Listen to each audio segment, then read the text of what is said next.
E aí, tá tudo bem com você? Boa tarde, eu sou o Wellington Calazans e este é o programa Cafezinho no Almoço, que agora toda terça e quinta passa a ser apresentado por mim e pelo Rômulus Maia, que está na Suíça. Eu estou falando a partir de Estocolmo, capital da Suécia. Dou as boas-vindas a todo mundo que está chegando agora.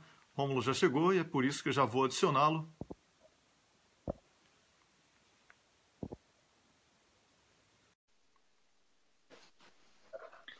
Boa tarde, pessoal. Olá, Rômulus. Boa tarde. Tanto tempo que a gente não se fala, né, Wellington? Rapaz, é uma saudade que dá que você nem imagina. É verdade. Pois é, pô, minha luz tá bem chapadona, assim, tá parecendo que eu tô no... Nossa, mas tudo bem, vamos nessa. Eu vou tentar afastar aqui para melhorar. Eu acho que melhorou. E aí, Rômulus, temos aí eu recebi agora uma ligação de um amigo aqui informando sobre o pedido de prisão de Cristina Kirchner lá em Buenos Aires, na Argentina. E acabei de ligar também para uma assessora de Cristina Kirchner, que é próxima a mim. Sim, você tem uma amiga, é verdade. Então, e ela falou que, assim, é mais um juizeco de primeira instância que quer aparecer e ele não tem autoridade porque ela tem foro privilegiado, porque é senadora, uma acusação infundada, uma acusação sem prova e que toda a Argentina está mobilizada em torno da defesa de Cristina Kirchner, certamente. Claro que se houver o aprofundamento desse pedido aí, porque vai ter que ser julgado no Senado para que ela passe a cumprir essa pena, aí sim pode desencadear uma série de coisas. Obviamente que é o desvio de foco, é o apoio a Macri, que está totalmente desacreditado na Argentina. Não poderia deixar de começar falando sobre Los Hermanos, que estão aí também passando pelo mesmo ataque neoliberal. Exemplo do que ocorreu nos anos de chumbo das ditaduras militares em toda a América Latina. Agora é a ditadura de toga que se instaura no Brasil e que nós precisamos reagir com muita força.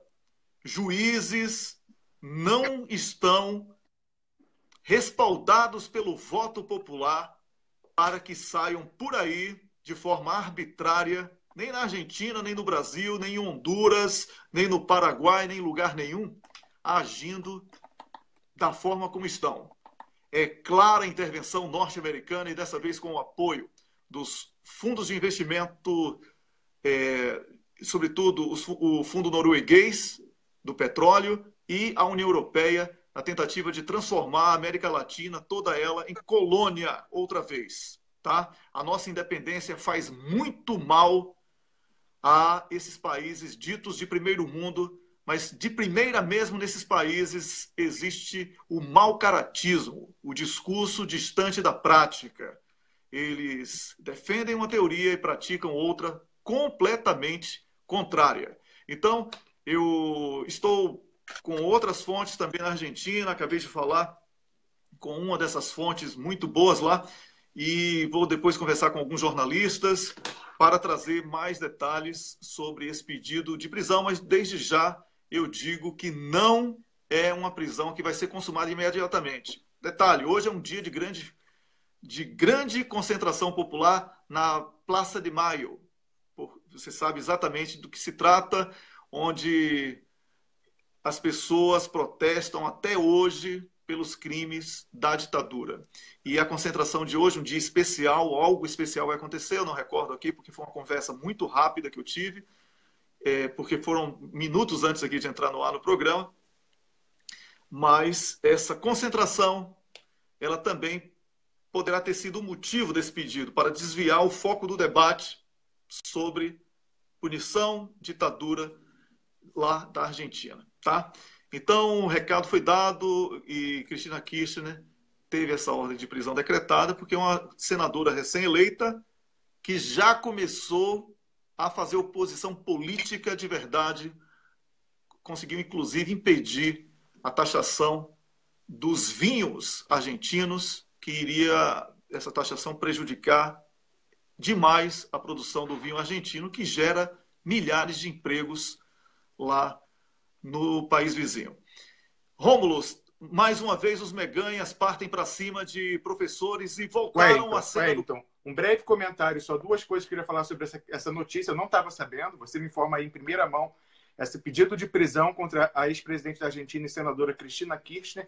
Duas coisas para a gente ver que é tão longe, tão distante, é lá e cá. O que acontece? Primeira coisa, o grande jurista, o maior jurista vivo da América Latina, que se chama Raul Eugênio Zaffaroni, publicou um artigo meses atrás falando que havia uma nova Operação Condor na América Latina. E ele tratava muito a pessoa a qual ele dedicava o maior espaço era a perseguição ao presidente Lula, mas ele identificava que a mesma coisa, o mesmo modus operandi, ou melhor, como diz o nosso leitor, o mesmo modus operandi se aplicava também na Argentina com relação à liderança de Cristina Kirchner, no Equador com Rafael Correia, no Paraguai com relação a Fernando Lugo. Então, o Brasil foi o laboratório. Eles desenvolveram, aperfeiçoaram a técnica aqui e estão exportando esses subprojetos de Moro para o restante da América Latina. Então, a gente identifica essa Operação Condor, que tentam fazer com Cristina Kirchner, é o mesmo que fazem com Lula. E, ademais, você veja aí a discussão atualíssima no Brasil, que é a questão, a gente falava hoje de manhã ainda, do foro por prerrogativa de função. Imagine você se na Argentina não fosse necessária a autorização do Senado para que Cristina Kirchner fosse processada ou mesmo presa cautelarmente. Ela já estaria presa por causa desse meganha que quer aparecer sem autoridade. Então, mais uma vez, o debate no Brasil sobre foro por prerrogativa de função está sendo muito raso, as pessoas não estão atentando para a verdadeira implicação. Como eu falei, o exemplo do casal Garotinho é paradigmático. Eles estão presos pela justiça eleitoral, um juiz corrupto, acusado de corrupção. O Garotinho foi preso uma primeira vez, a mulher dele era a voz dele que fazia o protesto na sociedade. O que fizeram da segunda? Prenderam ela também. Quem sobrou para falar? Clarissa Garotinho, a filha deles, que é deputada federal. Se essa Adin, que está aí no Supremo, que o ministro Toffoli pediu visto, já tivesse sido julgada, não haveria mais foro por prerrogativa de função, o chamado foro privilegiado, para crimes fora do mandato. Só que é muito subjetivo. O que é um crime não relacionado ao mandato? Nesse caso, que eles falaram que foi compra de voto em Campos. Aí vai lá o juiz e fala, não, a Clarissa Garotinho estava envolvida também. Isso não tem a ver com o mandato dela de deputada federal em Brasília. E prender ela também. Como assim? Como assim? Entendeu? E inventar um flagrante, que eles inventam flagrante agora, né? Dizer, não, é prisão em flagrante, é prisão cautelar. Então, o foro é a garantia da cidadania, a garantia do voto, a proteção, porque são poderes não eleitos que estão tentando substituir o poder político, que por todos os defeitos que ele tenha, e tem defeitos, e tem que aperfeiçoar, mas ele é o representante da soberania popular, do povo. Isso que a gente tem que guardar em mente. O foro, chamado foro privilegiado, não é a proteção à pessoa do deputado, à pessoa do senador. É uma proteção ao voto, quem quer que seja, de esquerda, direita, Bolsonaro, Lula, Alckmin, quem quer que seja, Marina, todos, é a proteção de quem votou neles, de saber que não vai ser uma pessoa não eleita, um juizeco qualquer, que vai tirar aquela pessoa e se substituir no lugar do governante. É isso, Wellington. É isso aí. A gente também vai ter hoje um convidado especial. Não sei se ele já está pronto para falar. Já está tudo ok? Já estou chamando ele. Então tá. Enquanto você chama aqui, eu quero falar que daqui a pouquinho nós vamos comentar mais uma invasão da Polícia Federal na República de Meganhas contra universidades. Querem desmoralizar os reitores de universidades federais para facilitar o desmonte da educação. Não vamos permitir isso, hein? Meganha não é respaldado pelo voto para sair praticando prisões aleatórias. Atenção, não vamos permitir que esses moleques fardados saiam por aí prendendo reitores, cientistas, a pretexto de estarem praticando combate à corrupção. Corrupção é a deles. Corrupção é o que eles estão fazendo aí, entregando o Brasil, destruindo o Brasil, a baderna está no poder, temos que reagir. Esses caras estão assim, abusando demais, não é permitido. Vamos comentar também no nosso programa de hoje essa insanidade da Justiça, o Ministério Público, que quer agora pegar Guido Mantega, Graça Foster, porque o aumento do combustível agora é culpa deles. Bem, é tanta canalice que a gente vai deixar isso para o finalzinho daqui do programa. Rômulo, vamos chamar o convidado aí para a gente ele não ficar chateado com a gente. Já estamos em linha com o professor Reginaldo Nasser, professor de Relações Internacionais da PUC de São Paulo. E nós convidamos ele aqui hoje para falar com a gente sobre as atuais tensões no Oriente Médio, principalmente depois desse anúncio tão temerário do Donald Trump de que vai transferir a embaixada americana para Jerusalém, cidade a qual ele vai reconhecer como capital de Israel. Boa tarde, professor. Boa tarde, prazer falar com vocês e os ouvintes. Professor, você poderia dar a sua avaliação com relação a isso, com relação a esse anúncio? O que o senhor acha que está por trás disso? Quais seriam as motivações? Bom, antes de mais nada, é preciso informar que em 1995, o Congresso dos Estados Unidos aprovou uma resolução reconhecendo Jerusalém como capital de Israel, né? Mas, desde então, os vários presidentes que passaram, inclusive o Bush, postergaram isso ou relevaram, porque sabiam que, ao fazer isso, era uma decisão mais do que polêmica, era uma decisão provocativa, é uma decisão que, de forma bem explícita, deixa claro que os Estados Unidos não pode participar de nenhuma mediação de paz no Oriente Médio, porque ele assumiu claramente um dos lados. Claro que isso já vem sendo feito há muito tempo, mas isso é um tapa na cara, né? E traduz também aquilo que já vem acontecendo, que é sempre Estados Unidos e Israel, porque nem os aliados dos Estados Unidos, como a França, a Inglaterra e outros países europeus, apoiam isso. Bom, a outra questão que você coloca, quer dizer, o que está por trás disso, né? Qual o objetivo? Olha, eu tenho lido vários jornais, várias análises para tentar vislumbrar onde está querendo chegar. Eu acho que de tudo isso que a gente vê, não tem como negar que é provocar um confronto, né? E nesse confronto, inclusive para chegar a um tipo de confronto militar, como a gente sabe, a simetria, a desproporção entre as forças é muito grande, né? Então, no fundo, é configurar aquilo que já vem acontecendo há muito tempo, que é uma ocupação sistemática dos territórios palestinos pelas forças de Israel. Mas nem sempre as intenções se realizam, apesar da grande potência, apesar da grande força que tem militar que tem Israel, a resistência já começou em todos os níveis. Os jovens estão na rua, em Ramallah, em Belém, em Gaza, e muita gente em outros lugares do mundo também, inclusive as posições de vários governos que não concordam com isso. Mas é um momento tenso que nós vamos viver por esses dias aí agora. Professor, o Wellington Calazans tem uma pergunta. Não. Professor, muito obrigado por participar aqui do nosso programa. Eu gostaria de saber se podemos dizer que no pano de fundo disso aí tudo também tem alguma relação com o preço do barril do petróleo, já que reservas importantes de petróleo já foram adquiridas através desses leilões, por exemplo, no Brasil, e é preciso que haja uma crise nessa região do planeta para que o petróleo volte a ter uma alta. É possível que isso também esteja em jogo, professor?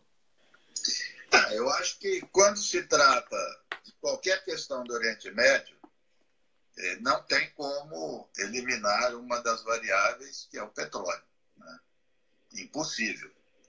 Mas eu acho que essa daí, não que não tenha a ver, ela se articula com outras. E se articula, por exemplo, com as ações que os Estados Unidos têm tomado junto com a Arábia Saudita e os demais países do Golfo, né? Então, isso sim. Inclusive, alguns estão especulando, né, que essa decisão do Trump, agora da mudança capital, passou antes pela uma conversa com esses governantes árabes, né? Porque aí não dá para iludir, há um jogo de cena desses ditadores árabes em torno da questão da capital, né, de Jerusalém ser o berço de um dos locais fortes do islamismo, etc. Isso é tudo jogo de cena, né? Esses governantes sempre apoiaram e agora esses jovens governantes são muito mais assintosos nas suas ações, né? E eles estão agindo conjuntamente com o Trump.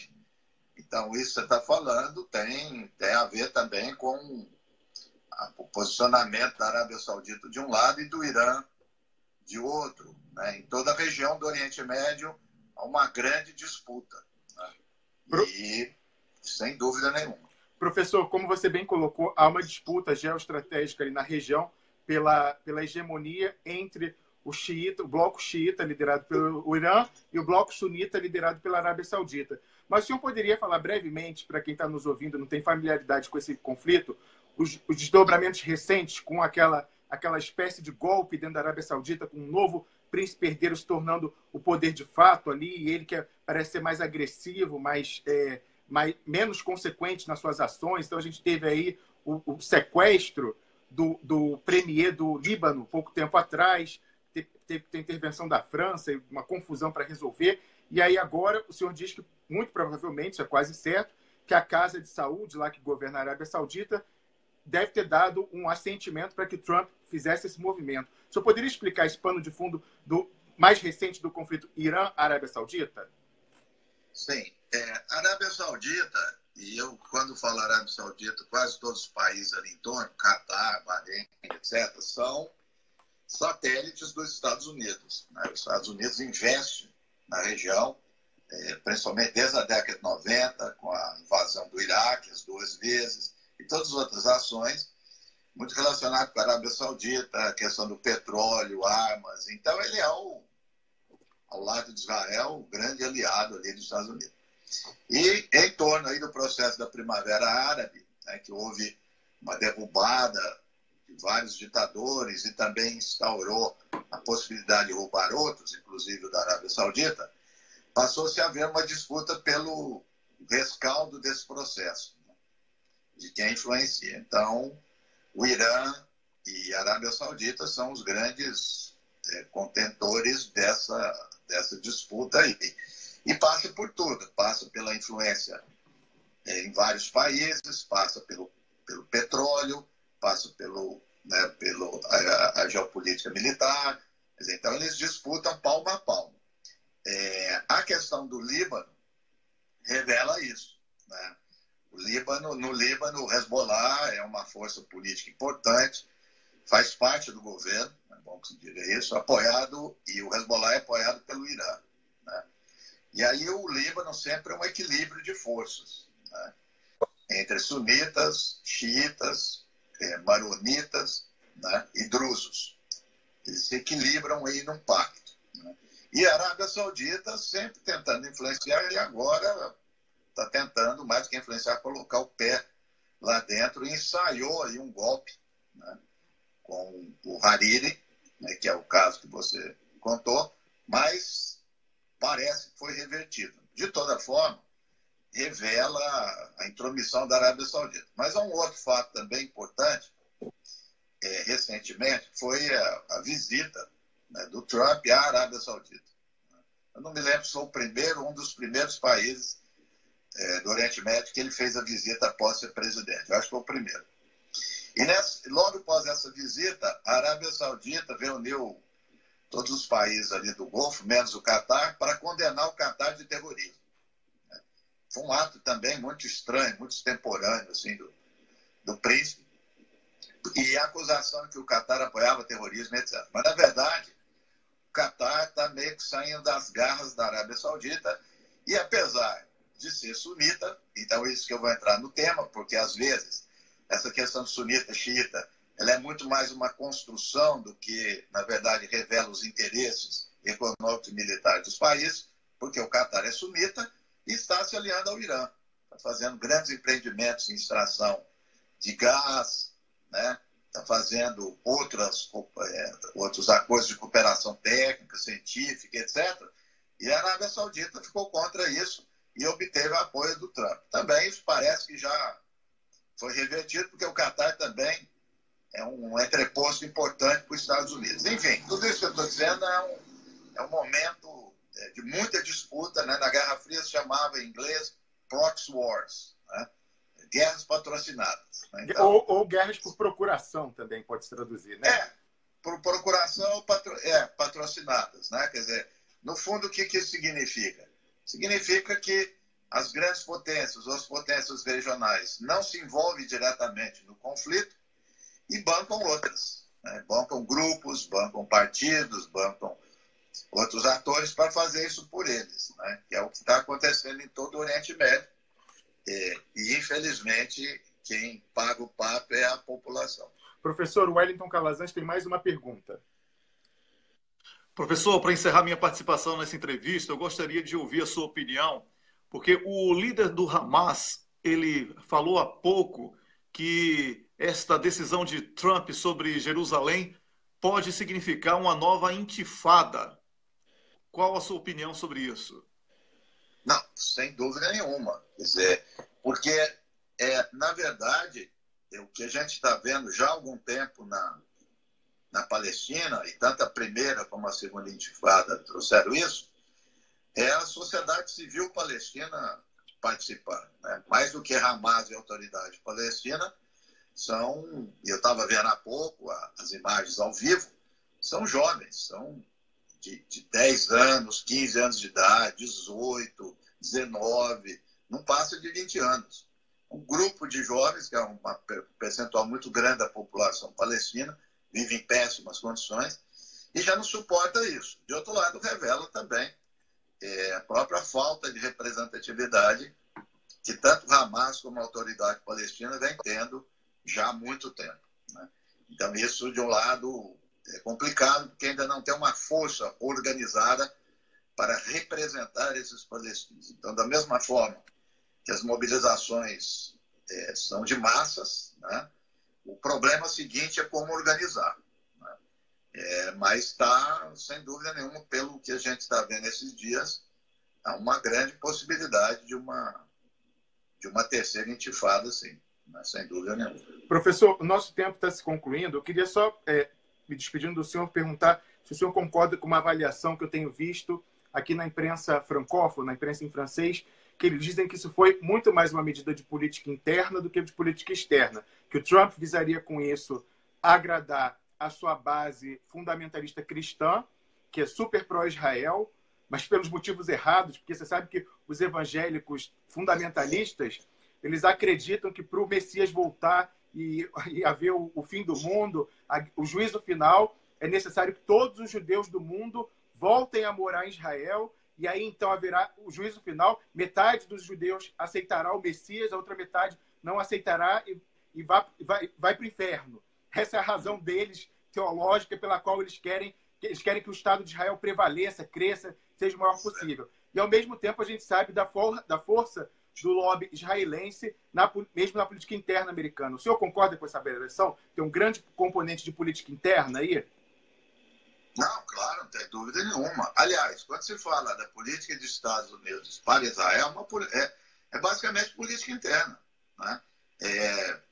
Há tempos atrás, vimos uma cena que é algo assim, inédito, que quando o Obama deu uma declaração contrária ao Netanyahu estava em Washington, ele entrou no Congresso americano e foi aplaudido de pé e criticou o presidente dos Estados Unidos dentro do Congresso norte-americano. Isso é algo inédito. Quer dizer, o país mais fraco na comparação, aliás, sustentado pelo mais forte, critica o chefe do Estado do mais forte. Para fazer isso, ele tem um grande apoio da comunidade, e essa comunidade é muito, muito poderosa, Estados Unidos. E você tem razão, inclusive a eleição do Trump foi bancada por lobbies israelenses, né? Mas eu diria, explicação teológica para mim, ela é muito maleável, ela serve para tudo, né? Se a gente voltar lá no período do máximo de antissemitismo nos Estados Unidos, os Estados Unidos é um dos países mais antissemitas do mundo até a Segunda Guerra Mundial, né? E todos esses grupos eram contra os judeus. Agora eles já mudaram. Isso são redefinições de alianças e interesses. Eu estava lendo, inclusive mesmo dentro de Israel, estava lendo há pouco, em 1967, quando Israel toma parte de Jerusalém, o Moshe Dayan era o comandante das forças militares de Israel, né? Então, quando ele entra em Jerusalém, ele olha para o lado, para os assessores e fala assim, por que eu tenho que tomar, o que eu vou fazer com esse Vaticano aqui, né? Eu não queria, absolutamente. Então, hoje já é disputado. Então, essas coisas elas vão seguindo outras orientações. E eu chamo a atenção também que hoje saiu uma matéria na BBC, aqui do Brasil, na BBC do Brasil, sobre... E eu me assustei, eu sabia que existia, mas essa dimensão da aliança entre setores evangélicos e setores sionistas aqui no Brasil. Ah, sim. Mas muito forte, assim, organizados, sim, com deputados. Eu sabia que tinha, mas não esse nível de organização. Então, isso com certeza está vindo da matriz, né? Nós somos a filial, a matriz está dando a ordem para... Sim, professor, com relação a essa sua observação, só para fechar nossa conversa, eu tenho conhecidos no meio evangélico e é comum, inclusive, ter cultos com a bandeira de Israel atrás do pastor. E a gente há de lembrar que, por exemplo, quando o bispo Edir Macedo, da Universal, inaugurou aquele mega templo dele, aquela reprodução, ele estava vestido como patriarca hebreu, né? Com uma barba, aquela coisa... aquele...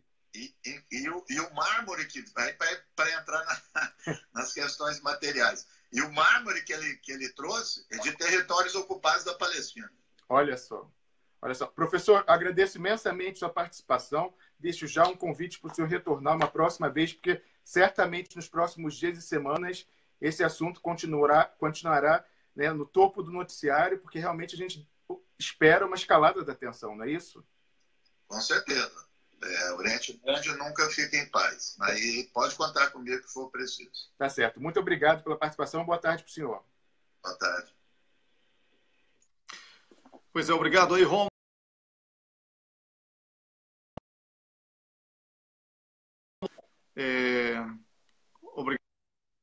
Obrigado, Rômulo. Conversamos agora mesmo com o professor do Departamento de Relações Internacionais da PUC de São Paulo, Reginaldo Nasser. Muito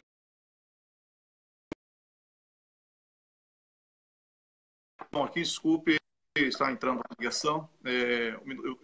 Rômulo, assuma aí que eu vou informar que eu não posso falar. Sem problema. Wellington, como você falava na abertura, a gente vai falar mais uma vez da meganhagem que já tinha atacado meses atrás a Universidade Federal de Santa Catarina, levando ao martírio, né, ao sacrifício do reitor Cancellier. Ontem ela voltou as suas baterias para a Universidade Federal de Minas Gerais. Nós falamos disso extensivamente hoje de manhã, inclusive observando o revés, porque eles esperavam uma nova chuva de confete da imprensa, e o que a gente viu foi o silêncio. A grande imprensa não tratou, e o mais importante, o Jornal Nacional não noticiou em absoluto aquela meganhagem, porque pegou muito mal, a reação foi vigorosa da comunidade acadêmica, e as pessoas, parece que o sacrifício, como eu falava de manhã, a sociedade brasileira vai ser eternamente endividada com relação à família Cancellier, porque foi o sacrifício do reitor que parece que tirou a sociedade brasileira da letargia, do estado de choque, que observava inerte o avanço da meganhagem. Parece que ali realmente, oxalá, se Deus quiser, aquilo ali foi o ponto de inflexão. E você sabe, Wellington, eu vi uma vez uma coisa quando eu morava na Espanha que me comoveu muito. Eu vi uma mãe dando uma entrevista falando sobre o ETA, e ela falou assim, ela era mãe da pessoa que tinha sido vitimada, a última pelo ETA. E ela foi falar emocionada no púlpito, ela falou assim, oxalá eu seja a mãe da última vítima do terrorismo na Espanha, a última mãe de uma vítima do ETA. E da mesma forma, eu quero dizer, oxalá a família Cancellier seja a última família a ter a tristeza de abrigar uma vítima fatal da meganhagem no Brasil. Realmente, eu torço muito e eu tenho certeza que a maioria da sociedade brasileira concorda comigo que aquele foi o ponto de inflexão, aquilo tornou inaceitável e a gente agora vai dar combate a esses meganhas. E qual é a nossa surpresa, Wellington? Depois da meganhagem ontem na UFMG, hoje de manhã nós alertamos aqui no programa, nós falamos, atenção, isso não são eventos isolados. Esses órgãos, MPF, TCU, lembrem do procurador Júlio Marcelo, que foi fundamental para a derrubada da Dilma, Polícia Federal, Controladoria Geral da União, que é ali sob o Temer, e Polícia Federal, eles estão fazendo uma devassa nas contas das universidades federais para encontrar qualquer imbróglio administrativo menor que seja passível de escandalização. Então, eles sabem que aquilo não vai dar em nada, que foi um erro, uma coisa que está parada, eles vão escandalizar, porque o objetivo ideológico primeiro, tentar descredibilizar no seio da sociedade a universidade pública, porque ela é muito popular, a universidade pública é altamente conceituada no Brasil, e eles são inimigos, eles querem privatizar a universidade pública, eles são contra. Então, você veja que é o mesmo que eles fizeram com a Petrobras. A Petrobras foi atacada pela Lava Jato, para que ela fosse enfraquecida e as pessoas pensassem é um antro de corrupção, é ineficiente, está endividado, estão roubando, para logo na sequência, consumado o golpe, aí sim começar o roubo, a pilhagem, venderem todos os ativos valiosos na Bacia das Almas, entregarem para abutres estrangeiros. Então, primeiro vem o ataque midiático na imagem, para depois vender para a iniciativa privada, ou melhor, entregar. Mesma coisa, isso foi feito com a Petrobras, a gente está vendo. A universidade começou o ataque agora, dizer que é um antro de corrupção, de desvio, para justificar, mais tarde, a privatização do ensino superior no Brasil. E, em segundo lugar, a universidade pública é hoje o bastião da resistência, é o que sobrou, onde é feito o debate que resiste a todas as frentes do golpe. Como eu falei assim, a frente política, a frente econômica, a frente geoestratégica, a frente jurídica, a frente até cultural. É a universidade que combate essa escalada neofascista superficial de rede social do MBL. Então, eles sabem que precisam intimidar a universidade. E, por isso, essas forças, esses meganhas, estão fazendo uma devassa. Você veja que os casos todos se referem a casos antigos. Na UFMG foi em 2009, do canceler era da administração anterior. Então, eles estão olhando tudo para pegar qualquer vírgula que eles possam escandalizar em cima, sem nenhuma necessidade disso ser levado a termo, disso acabar e resultar em algum processo. Porque o que eles querem, eles querem escandalizar. A campanha é midiático-política, ela não é jurídica. Eles não querem terminar com um processo em que sejam condenados. A ação policial, Wellington, ela é o fim. A meganhagem, ela é o fim, ela não é o meio. Fala, Wellington. Não, eu só queria lembrar e complementar o seu pensamento, conversávamos antes do programa hoje, que a delegada Macarena teve a sua promoção suspensa. E essas ações da Polícia Federal, que estão sendo motivo aí de repúdio de toda a comunidade acadêmica, inclusive internacional, inclusive a Universidade de Coimbra, por exemplo, já condenou esses atos dos meganhas fardados do Brasil, que querem roubar a política e eles querem assumir por decreto e com arma na cabeça o poder do país. Essa nova ditadura é uma mistura aí de justiça com meganha, e o juiz vira meganha porque pega em arma. A meganhagem está solta no Brasil. É a meganhagem com o microfone da Globo, é a datenização da sociedade, é esse espírito de somos todos meganhas que eles querem criar. E não somos. É cabeça de cocô esse pessoal que faz esse tipo que pensa que esse tipo de procedimento vai prevalecer. Vocês já perderam, vocês estão brigando com pessoas inteligentes, pessoas que pensam. Vocês mexeram no vespeiro errado. Mexer com professores universitários, estudantes universitários, vocês são tão burros, que são tão presos dentro de uma bolha, vocês não conseguiram enxergar o tamanho do problema que vocês arrumaram. Por isso que eu digo que esse golpe já subiu o telhado. Esse golpe já subiu o telhado. E para mudar de assunto, já pedindo sua opinião, aí vem o procurador aí. Procurador, eu nem olhei o nome. São três do Rio, e agora está de manhã viralizando o vídeo da Procuradora de Brasília, porque lá o Ministério Público Federal de Brasília é um horror. Ali parece que é 100% tomado por esses meganhas. Diga. Pois é, querendo punir Manteiga e Graça Foster por terem promovido o prejuízo que hoje força o aumento do combustível. Piada. Olha, isso aí é uma invasão na política. Atenção, você que é político, você que é senador, você que é deputado. E você que é eleitor e que está assistindo a gente. Esses meganhas, esses togados que não recebem votos, eles querem ocupar a política. O que eles estão querendo fazer é criminalizar toda e qualquer política que pense na sociedade. Porque segurar o aumento do combustível foi prejudicial até para a Petrobras. Sabemos disso. Mas seria um terror para a sociedade. E uma empresa pública, se ela tem que se sacrificar, é em prol do seu povo. E foi isso que foi feito nos governos Dilma e Lula. Então, essa desculpa esfarrapada de que o aumento de combustível decorre de falhas ou irregularidades dos governos anteriores é de uma canalice que merece a nossa resposta imediata. Se vocês são incompetentes, pensaram que ia ser fácil dar um golpe e governar tranquilamente, vocês estão vendo que vocês não são competentes, vocês são burros, tá? Não têm competência, e eu tenho uma solução com 4 letras para resolver o problema de vocês, para passar aí a palavra para Rômulus. Lula. Em 2 dias, Lula faz o preço do combustível cair, o preço do botijão de gás cair, a Petrobras voltar a ser o que era e o Brasil voltar a ter dignidade, porque é uma vergonha morar aqui fora, como vocês nem imaginam. Vocês estão aí fora, é fácil falar. Fácil falar. Hoje, quando me perguntam de onde eu sou, eu fico com vergonha de dizer que sou do Brasil, para não ter que ouvir uma aula do que deveria ter sido feito. Certo? Com essa cleptocracia que está aí no poder. Não vamos permitir que os meganhas continuem mostrando as asinhas. Ditaduras começam assim. Você achando que é só pegando... é só pegar o petista, já está passando para o reitor. Daqui a pouco pega você, seu pai e sua mãe. Bora repudiar logo. Olha, a hora de lutar contra a meganhagem é agora. Você que é político, não se curve. Porque, vou repetir o nome deles dois aqui, tá? Para que nenhum meganha fique ousado e fique se assanhando aí. Tá bom? Nenhum meganha fique ousado e se assanhando por aí. Vou falar aqui 2 nomes mágicos.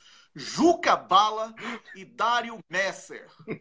Juca Bala e Dário Messer eles dois pegam todos esses meganhas aí e botam na cadeia. Wellington, o Dário Messer pega o pessoal do alto, da cúpula desses poderes aí. Então, mesmo esse pessoal que não está sabendo, esses juizecozinhos, quando ele for botar asinha de fora, o que está acima dele, vai cortar ele rapidinho. Exatamente. Então, vamos parar de brincadeira e vamos fazer a política prevalecer. A política tem que prevalecer. É absurdo. A Polícia Federal não tem comando. O diretor da Polícia Federal foi colocado por um presidente que é ladrão. Qual é o agente federal, o delegado federal, que vai respeitar um diretor de Polícia Federal que foi colocado por um ladrão? Ninguém. Nenhum. É por isso que está essa zona que está aí. Polícia Federal virou uma zona. Qualquer delegada Macarena reúne 100 meganhas e pegam quem eles quiserem. Virou isso. É o Velho Oeste. Rômulus. Foi isso mesmo. Na UNB, olha que ridículo. Para pegar 8 professores da universidade, reitores, normalmente pessoas já maduras, foram 80 policiais federais, Wellington. Isso porque dizem que a gente está em carestia, né? Que está com crise fiscal. 80 policiais federais fortemente armados para pegar 8 acadêmicos já na sua senioridade, maturidade. Olha que coisa patética. E é uma patética, mas perigosíssima. É como o Wellington falou, está na hora da reação. A gente já começou realmente... O sacrifício do reitor Canceller foi o ponto de inflexão. Mas eles passaram recibo. E eles estão passando recibo. Eles estão dobrando a aposta. Eles falam, vai ter reação do Canceller? Então a gente vai fazer mais ainda. Então agora eles dobraram, a gente vai quadruplicar a aposta. A resposta tem que ser mais enérgica ainda. A comunidade acadêmica, a sociedade civil, movimentos sociais, a gente tem que mostrar para eles que a gente não se intimida. E aí você falava, Wellington, dessa questão desses beganhas também que estão fazendo lawfare agora com Guido Mantega e com a Graça Foster, ex-presidente da Petrobras. É verdade, mas sabe que eu vejo aí duas finalidades. Uma é que você apontou, que é a criminalização do uso das estatais. Ora, você sabe, assim, eles, como eu falei ainda anteriormente, essas ações de meganhagem, elas não são meio, elas são um fim. Eles sabem que esse processo é inepto, que não vai dar em nada. Não tem, é ridículo. Eu li a notícia. Eles dizem que, que eles defraudaram, que é fraude.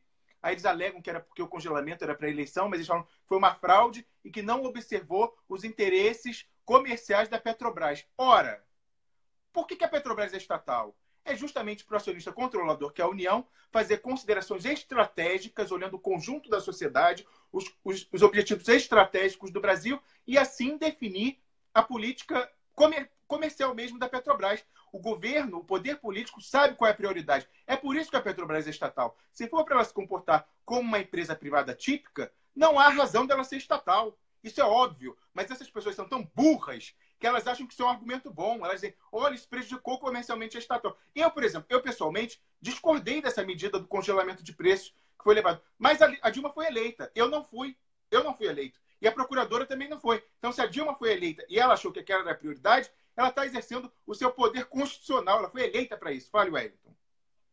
Olha, crime mesmo é isentar em quase 4 trilhões as empresas que receberam dinheiro do BNDES para comprar de graça o nosso pré-sal. Isso é crime? Ou cambada de lesa-pátria que está aí querendo pegar Guido Mantega e Graça Foster? Vocês estão lutando agora contra pessoas que pensam. Vocês precisam entender que vocês já perderam. E vai ter julgamento. Olha, a conversa. Ontem nós não conversamos com qualquer pessoa. Conversamos com 2 senadores eleitos, Roberto Requião e Cátia Abreu. Crime lesa-pátria está na pauta.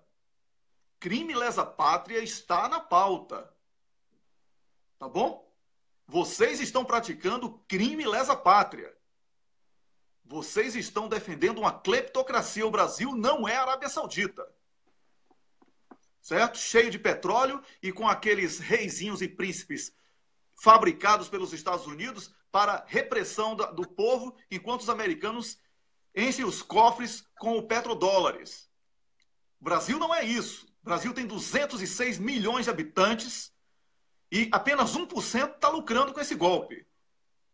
As pesquisas dizem isso. É capaz até de Temer ser o primeiro caso de pesquisa de opinião pública no mundo em que ele fica devendo mais do que 100%. Porque os países vizinhos começam a ser afetados por tudo que ele faz. Entendeu? Não é exagero falar isso, Rômulo. O tempo do programa estourou. Só terminar, Wellington, eu falei que tinha dois fatores. Então, a primeira finalidade é essa, de criminalizar a administração, o governo, criminalizar a atividade de governar. Eles agora que são não eleitos, eles querem dizer o que o pessoal que é eleito pode fazer. Ou seja, eles querem dizer que o voto do povo não vale nada, porque quem manda é quem passou num concurso. Não, senhores, não, senhores. A Constituição diz todo o poder emana do povo e seu nome vai ser exercido. Esse é o primeiro fator. O segundo fator é mais patético ainda. Eles sabem que esse tarifaço da gasolina é extremamente impopular. Isso está acabando com a base social. Se ainda existia do golpismo, eles sabem que esse aumento de gasolina é capaz de botar a classe média na rua, aquela que tem vergonha de dizer que ainda está num processo ainda interno de autoanálise para aceitar que vai ter que votar no Lula, no referendo revogatório. Pois então, eles querem tentar sustar esse processo e dizer, não, olha só, o aumento da gasolina que o Temer está fazendo é por causa da Dilma. Era a Dilma e o Guido Mantega e a Graça Foster lá atrás. Você sabe que esse vídeo ridículo que essa procuradora de Brasília subiu, ela várias vezes no vídeo fica falando, não, o aumento agora, ela é tão ridícula, que é tão transparente que ela está tentando fazer, ela fala, o aumento de agora é para você entender que foi lá atrás, vamos levantar para ver. Ela fala 3 vezes no vídeo, não, porque o governo do PT, isso é culpa do governo do PT. Ela violou ali a lei orgânica do Ministério Público. Ela está exercendo atividade político-partidária claramente registrada. Ela mesma, nem aquela burra outro dia que o deputado Paulo Pimenta deu voz de prisão, ela mesma fez o vídeo e produziu prova contra si. Essa burra também, já baixei, já salvei o vídeo aqui. Ela já produziu prova contra ela mesma. Está gravado no Facebook a atividade político-partidária dela, porque ela se refere a todo tempo governo do PT, para tentar pendurar no governo do PT uma coisa que é um aumento que agora desse governo o qual esses meganhas colocaram no poder. Eles querem se desvencilhar, mas quem colocou a cleptocracia no poder foi esse pessoal com a Lava Jato. E é o seguinte, eu tenho uma notícia ruim para ela. Eu já entrei em contato com os deputados Paulo Pimenta e Vadi Damus, e eles estão estudando oficiar a Procuradora-Geral da República para que, evidentemente, a gente sabe, né, como é que ali um costa as costas do outro, né? Mas, enfim, eles vão fazer o papel deles e provocar a Procuradora-Geral para que essa senhora sofra as sanções cabíveis, aplicáveis, por estar exercendo atividade político-partidária, violando a lei orgânica do Ministério Público, Wellington. Só para concluir o programa também, eu quero dizer que nós não acreditamos nessa justiça da forma que ela está representada hoje, mas ela é a nossa ata. Vamos transformar a justiça na ata do golpe. Tudo, vamos lá e vamos... Para ficar claro que nós apostamos nela. Não só isso, que ela foi... É a ata que a gente vai usar na hora do julgamento dos crimes de lesa pátria. A gente vai ter tudo documentado. Vai ter tudo documentado para ir atrás de quem se associou à destruição do Estado brasileiro, dos brasileiros, do interesse nacional. Então, é verdade, mesmo a gente sabendo o resultado, às vezes as pessoas leigas não entendem. Falam assim, mas para quê? A STF está dominada, é acordão com o Supremo, com tudo. Não, mas a gente precisa da documentação, não só para a história, para daqui a 10, 20 anos mostrar que essas instituições têm que ser reformadas quando a gente retomar o poder. Falar, olha aqui, eles eram coniventes, eram coautores do golpe, mas também, isso na dimensão política coletiva, da construção nacional, mas na dimensão individual, para saber quem eram os criminosos de lesa pátria que a gente vai julgar por crime de lesa pátria, com base na Lei de Segurança Nacional, por tribunais militares, Wellington. É isso aí, Rômulo. Muito obrigado por hoje. Programa bastante movimentado. Este é o programa Cafezinho no Almoço, que é o programa do Miguel do Rosário, editor-chefe aqui do blog O Cafezinho, mas que eu e o Rômulo estamos agora ocupando às terças e quintas, durante esse mês até as férias, antes do Natal. A gente vai dar uma pausa para o Natal e Réveillon, claro, ninguém é de ferro.